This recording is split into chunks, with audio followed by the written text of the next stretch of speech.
दुष्संग से किसी का भी नाश हो सकता है, कोई भी हो, कोई भी हो। ये कभी न सोचे कि दुष्संग से हमारा पतन क्या हो सकता है, किसी का भी, कभी भी। सोचो, जो भगवान के दर्शन कर रही हैं और भगवान जिनके झुककर चरण छूते हैं और जो भगवान को ऐसे हृदय से लगा लेती है और माथा चूमती है, माता कैकेयी, उनको यद्यपि वो तो लीला परिकर है, दुष्संग का वहां आरोप नहीं कर सकते, क्योंकि प्रभु की लीला का संपादन करने के लिए वो पूरा परिकर है, चाहे वो मंथरा जी हो चाहे कैकेयी, ये सब बंधनी है। सोचो, एक बार प्रभु को जिन्होंने देख लिया उसको हम दुष्संग कैसे कह सकते हैं। और उन्हीं प्रभु को मंथरा जी भी तो देख रही है, पर वो लीला पात्र हैं। पर वहां दर्शन कराया जाता है कि दुष्संग कितना प्रबल है। सुना आपने महाराज दशरथ क्या कर रहे हैं? कल सुबह कौशल्या पुत्र राम को राज्याभिषेक, चक्रवर्ती सम्राट का युवराज पद कैकेयी जी ने कहा। ये सुनकर के तो ऐसा लगता है कि आज तो जो मांगे मैं दे दूं तेरे को, मेरा राम राजा बनेगा, इससे बढ़कर और क्या बात हो सकती। अभी समझी नहीं आप? अगर भरत राजा बनते और ये बात तुम कहती तो समझ में आती मेरी मंथरा ने। जब राम राजा बनेंगे तो दासी से ज्यादा तुम्हारी योग्यता नहीं रहेगी, क्योंकि कौशल्या उनकी मां है, वो महारानी के पद पर विराजमान हो। वो आपको पता है महाराज राम को कितना प्यार करते हैं, उन्हीं के संबंध से कौशल्या जी वैसे ही प्रधान हैं।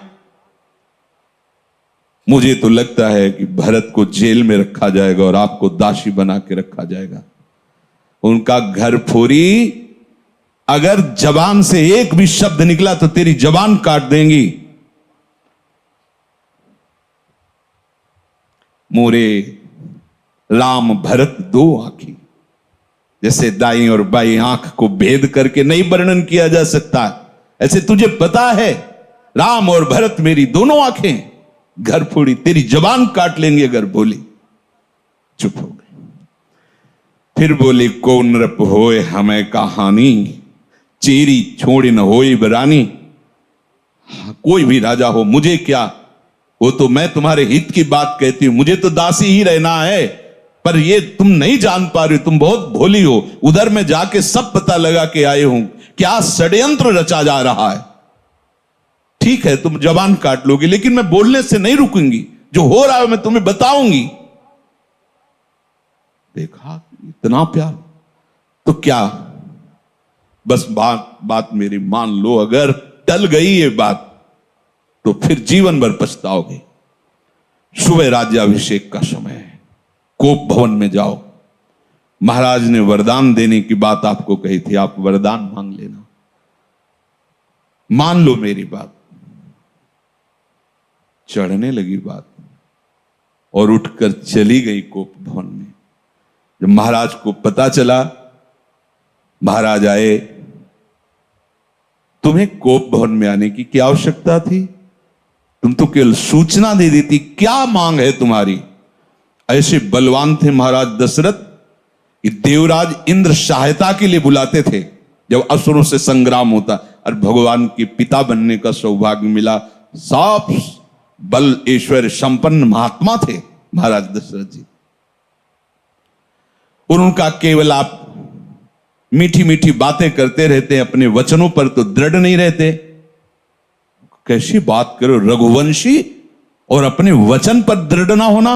रघुवंशियों की आन बान शान है कि प्राण त्याग देते पर वचन नहीं त्यागते। क्या है उनका? आपने कहा था 2 वरदान, तो हंस दिए। उनका 2 क्या, 2 की जगह 4 मांग लो, क्या चाहिए तुम्हें? उनका सुना है सुबह राम का राज्याभिषेक होगा। हां, महामंगल, भगवान शिव की कृपा से ये अद्भुत सुख प्राप्त होने जा रहा है अयोध्यावासियों को, राम राजा बनेंगे।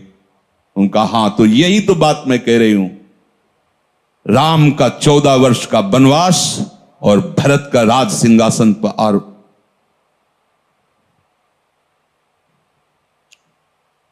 महाराज सोच भी नहीं सकते थे, ऐसी अवाक रह गए, ये क्या। बस यही तो हम कह रहे हैं ना, मीठी मीठी केवल बातें करते हो। दशरथ जी ने कैकेयी जी के चरणों में हाथ रखा, वर्णन आया है, और कहा मेरे प्राण मांग लो तो देने में मैं हिचकूंगा नहीं, लेकिन राम को वनवास ऐसा मत करो।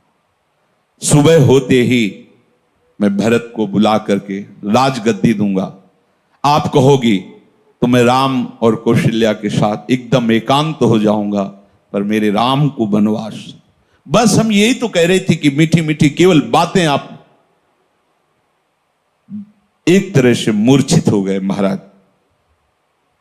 क्या हुआ देखो, कितना आनंद मंगल होने वाला था, कैसा कुशंग ने स्वयं कैकेयी जी को भी वैधव्य सहना पड़ा। और जो नेत्रों का परम लाभ है, 14 वर्ष तक उस लाभ से वंचित रहे प्रभु से।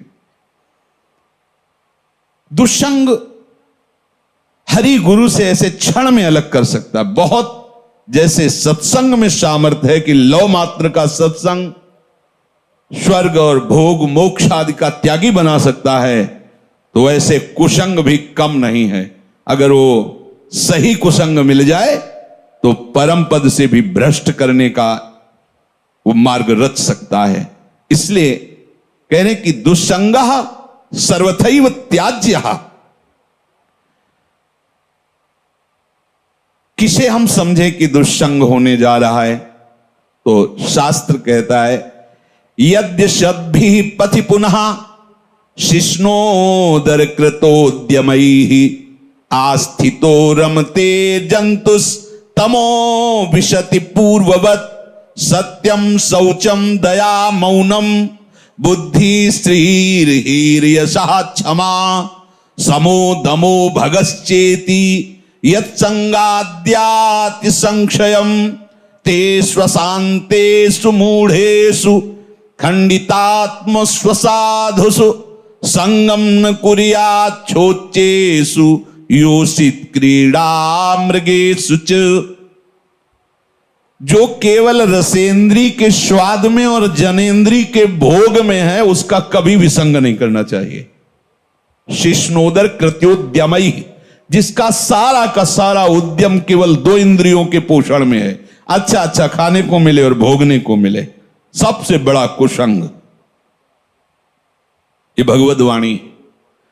यद सदभी पथि पुनः, सतमार्ग में चल दिया है पर पुनः वो भ्रष्ट हो जाएगा। यद सदभी पथि पुनः शिष्णोदर कृतोद्यमई, जो केवल अच्छा अच्छा खाने को मिले और भोग भोगने को मिले जनेंद्री से, इतना ही उद्यम है। प्राय देख लो, इतना ही उद्यम है। खूब कमाओ और खाओ और भोगो, बस इतना ही जीवन है लोगों की। बच्चापन से लेकर और मृत्यु तक केवल इतनी ही चेष्टा है, खूब भोग संग्रह करो और उनको भोगो और मर के दुर्गति प्राप्त करो। शिष्णोदर कृतोद्यमई, जिनका उद्यम, जिनका प्रयास केवल 2 इंद्रियों के पोषण में है, ये खाया जाए, ये खाया जाए, ये पिया जाए, ऐसे भोग किया जाए, ये घोर कुसंग है भगवत प्राप्ति के मार्ग में। जो भगवत मार्ग में आगे बढ़ना चाहता है, संगम त्यजेत मिथुन व्रतिनाम मुमुक्षुः सर्वात्मनान विसृजेत बहिरिंद्रियाणि एकश्चरन् रहश्चित्तमनन्तैः से युञ्जीत तद्वृत्तिषु साधुश्चेत प्रसंगः। महाराज शौभरी जी अपना अनुभव करके कहते हैं कि यदि भगवत प्राप्ति करनी है तो ऐ मुमुक्षु, कभी मैथुन धर्म से युक्त प्राणियों का संग न करना, क्योंकि मछली के मैथुन को देख करके इनका मार्ग रुक गया और अपने मार्ग से भ्रष्ट हो गए। 50 ब्याह मानधाता की राजकुमारियों से किया। तब लिख संगम त्यजेत मिथुन व्रतिनाम मुमुक्षु, जिसका ये व्रत बन गया है कि मैं जीवन मुक्त होकर भगवान के चरणों की आराधना करूंगा, उसको कभी मैथुन धर्म से युक्त प्राणियों का संग नहीं करना चाहिए। स्पष्ट आदेश है। संगम त्यजेत मिथुन व्रतिना मुमुक्षु सर्वात्मनान विसजेत बहिरिंद्रियाणी। अपनी इंद्रियों को बहिर्मुख मत होने दो, अंदर ही अंदर भगवत चिंतन परायण रहो। शिष्णोदर कृत्योद्यम ही जो हैं उनसे दूर रहो, जिनका उद्यम केवल रसेंद्रिय और जनेन्द्रिय के पुष्ट करने में है, ऐसे कुसंग का त्याग करो। जो नीच पुरुषों का संग कर लेता है, बड़ा रंग चढ़ता है, अजामिल सात्विक भाव वाला है, उत्तम कुल से है और अपने धर्म का आचरण करने वाला है, और आज भी वो यज्ञ के लिए ही समिधा लेने जा रहा है, लेकिन वहां वन में एक वैश्या के साथ एक धनी शूद्र बड़ी ही मलिनता पूर्वक आचरण करता दिखाई दिया। बस उस हाव भाव और उस चेष्टा को देख करके ये धर्म का त्याग करके और उसी वैश्या में ऐसे आसक्त हुए, केवल भगवान नारायण नाम के प्रभाव से बच गए, नहीं तो ऐसी दुर्गति होती। यम के दूत तो आए ही थे लेने, पुत्र के बहाने से नारायण निकल गया, बात बन गई। एक दृश्य ने अजामिल को धर्म से युक्त निष्ठा वाले को परास्त करके घोर निंदनीय विषयों में फंसा दिया। एक दृश्य ने मछली की मैथुन क्रीड़ा ने महाराज सौभरी को फंसा दिया। ऐसा न समझे कि आप के ऊपर कुसंग का प्रभाव नहीं पड़ेगा। हम देखते हैं एक चेष्टा ने वेश मंत्र मर्यादा सबका त्याग करवा दिया। कुसंग बहुत जोरदार है। अगर सत्संग जोरदार है तो कुसंग भी जोरदार है। अगर देवताओं में दैवी शक्ति है तो आसुरों में राक्षसी शक्ति है। खदेड़ देते, कभी कभी स्वर्ग से खदेड़ देते देवताओं को, तो भगवान आकर रक्षा करते हैं। ऐसे ही खदेड़ देता है दुस्संग कभी कभी सत्संगियों को, दौड़ा देता, भगा देता है। बहुत बड़ा बल है। जो ऐसे नीच पुरुषों की बहकावे की बातों में आकर क्या सुख है, मौज लो यार, जिंदगी मस्ती के लिए मिली। कहां बाबा लोगों के चक्कर में फंस के सब, अरे कुछ नहीं है, तुम्हें बता रहे कुछ नहीं है। जितनी जिंदगी मिली मौज से जी ले यार, काहे को टेंशन। हाँ, तो फिर पूरे विश्व में कोई टेंशन युक्त होना ही नहीं चाहिए, क्योंकि सब मौज में लगे। जीवों की हत्या करके उनका मांस खाना, मदिरा पीना, व्यभिचार करना, नए नए व्यभिचार करना, तो सबको मस्त होना चाहिए। अगर हमको ये दिखाई दे कि तुम्हारी बात सत्य है तो हम सुने, सब टेंशन में है। कोई भी प्रभु को साक्षी करके बोले कि भजन के बिना किसी का हृदय शांत हो गया है, तो मुझे एक भी व्यक्ति विश्व में नहीं, महापुरुषों ने देखा है अपनी दिव्य दृष्टि से। स्वयं भगवान कह रहे हैं, भोगों को भोगने वाला अशांत होता है। वह अशांतस्य कुतः सुखम, जो अशांत है, जो आशाओं की भोगों की फांसी में बंधा हुआ, वो कहां सुखी हो सकता है। ये दुष्ट जन ऐसी प्रेरणा देते हैं। इनके संग से ध्यान दीजिए, सत्यम शौचम दया मौनम बुद्धि श्री धीर यशा क्षमा समो दमो भगश्चेति यत् संगाद्याति संक्षयम। जहां इन दुष्ट पुरुषों का संग मिला, सत्य गया, सत्य मार्ग छूट जाएगा। ऐसा है बहुत। जैसे सत्संग